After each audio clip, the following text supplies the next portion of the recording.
Hello' everyone. ৰাতিপুৱাই আজি অলপ জল্দিকৈ শুই উঠিলোঁ।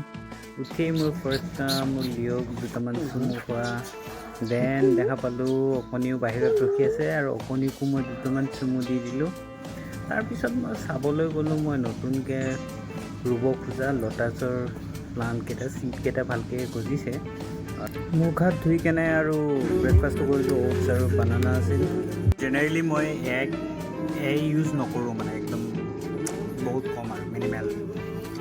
কিন্তু মই যেতিয়াই কিবা এটা বহুত ইম্পৰ্টেণ্ট বস্তু এটা সোধোঁ ন, খালি এটাই কথা সোধোঁ, চৰি আই কান প্ৰভাইড দিছ ইনফৰমেশ্যন। মই কি FBI ইনফৰমেশ্যন খুজিছোঁ? আজি আমাৰ ভেজ, তো মায়ে ৰাতিপুৱাই ক'লে যে তোক আজি বহুত দিনৰ মূৰত মই লাওৰ আগ খুৱাম। তো লাওৰ আগ আনি কেনে ধুনীয়াকৈ কাটি চাফা কৰি মা পূৰা একদম ৰেডি। মায়ে ক'লে যে তইও অলপ সহায় কৰি দিব লাগিব খানা বনাওঁতে। তেতিয়াই ভাবিলোঁ আজি লাওৰ আগটো অলপ বেলেগকৈ বনাওঁ ৰচোন। তো তাৰ কাৰণে অলপ লৈ ল'লোঁ বগা সৰিয়হ, তাতে কাটি দিব দিলোঁ মাক আদা অলপ, জলকীয়া এটা আৰু অলপ পিঁয়াজ। তাকে ভাবিলোঁ আইটেমটো আমি যেনেকৈ চজিনা বনাওঁ তেনেকৈয়ে বনাম সৰিয়হৰ লগত। সেইকাৰণে প্ৰথমতে দি ল'লোঁ অলপ তেল, তাতে দি দিলোঁ কেঁচা জলকীয়াৰ পিছত পিঁয়াজ অলপমান দিছোঁ, বেছিকৈ দিয়া নাই। আৰু যিটো পেষ্ট বনালোঁ সৰিয়হ, পিঁয়াজ, আদা, সেই পেষ্টটো আমি ভালদৰে অলপ ফ্ৰাই কৰি ল'ব লাগিব, কাৰণ সৰিয়হৰ যিটো তেল আছে সেইটো অলপ ওলাই লওক। কিন্তু অলপ ফ্লেমটো মিডিয়ামত ৰাখিব লাগিব, নহ'লে জ্বলি গ'লে বেয়া হয়। তাত বেলেগ একো দিয়া নাই, অলপ নিমখ দিছোঁ, অলপ হালধি দিছোঁ, আৰু দিয়াৰ পিছত আৰু অলপ টাইম আমি লৰাই থাকিম। তাৰপিছত আমি বেলেগ ইয়াতে দিছোঁ জিৰা আৰু ধনিয়া। এতিয়া আমি তাতে ফ্ৰাই কৰিছোঁ আৰু লগত অলপমান মিৰ্চ দিছোঁ। এইটো অলপ ৰাজস্থানী মিৰ্চ হয়, ইয়াতে অলপ কচুৰি মেথি টাইপৰ অলপ এটা টেষ্ট এটা থাকে। তাৰপিছত ইয়াতে দিছোঁ বিলাহীৰ পেষ্ট অলপ, মাছৰ কালিয়াৰ দৰে হ'ব, যিহেতু মাছ খাবতো নাপাওঁৱেই।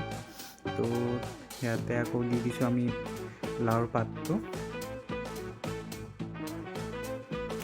পাতটো দিয়াৰ পিছত দেখিবলৈ ইমান ধুনীয়া হৈছে কেমেৰাটো, আৰু সঁচাকৈ ভালো লাগে। বহুত দিনৰ মূৰত খাই আছোঁ।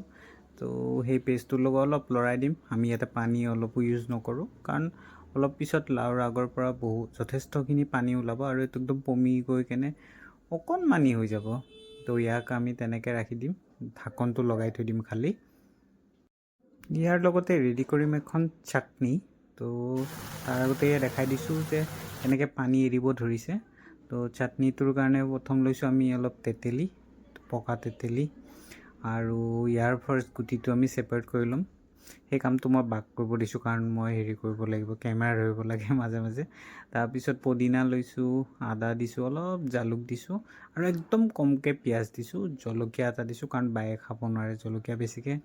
তাৰপিছত ইয়াতে দি দিম আমাৰ নিমখ আৰু জিৰা, অকল জিৰাটো ইউজ কৰিম, বেলেগ একো ইউজ নকৰোঁ। আৰু তাৰপিছত দিম তেতেলী, যিখিনি পানী আছিলে আৰু তেতেলী। তাৰপিছত ইয়াৰ এটা পেষ্ট বনাই ল'ম, সেইটো হ'ব চাটনি।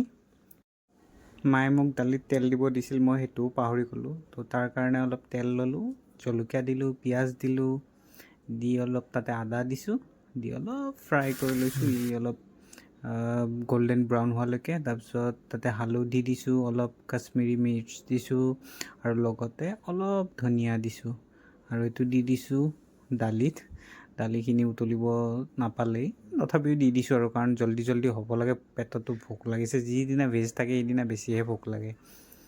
তাৰপিছত এয়া মোৰ দালি আৰু মোৰ থালখন ৰেডি হৈ গ'ল। ভাতত কৰ্দৈ দিছিল, লাওৰ আগ, দালি আৰু অলপ ঘি। তো মৰ্ণিঙৰ সাজটোতো হৈ গ'ল, লগত তেতেলীৰ চাটনি। ভাত খোৱাৰ পিছত মই অ'পেন কৰি দিলোঁ মোৰ পিনাটৰ যিটো আইচক্ৰীম আছিল, পিনাট আইচক্ৰীম বনাইছিলোঁ কালি, একদম চুগাৰ নিদিয়াকৈ। তো সেইটো লৈ কেনে অলপ বেছিয়ে মই ফ্ৰিজ কৰি দিলোঁ। তথাপিও খাবলৈতো ভালেই হৈছে, পিনাট টেষ্টটো বেছিকৈ আহিছে। তাৰপিছত গধূলিৰ যিটো মোৰ স্নেক্সৰ ক্ৰেভিং, সেইটো মাৰিবৰ কাৰণে 2টা চামোচা লৈ ল'লোঁ, আৰু চাটনিৰ লগত থুচি বজাই দিলোঁ। আৰু ৰাতিৰ আইটেম আছিল জিৰা ৰাইচ আৰু দাল তড়কা। দিনটোৰ সামৰণি এনেকৈ হ'ল। আকৌ অন্য এটা ভিডিঅ'ত লগ পাম, তেতিয়ালৈ বাই বাই।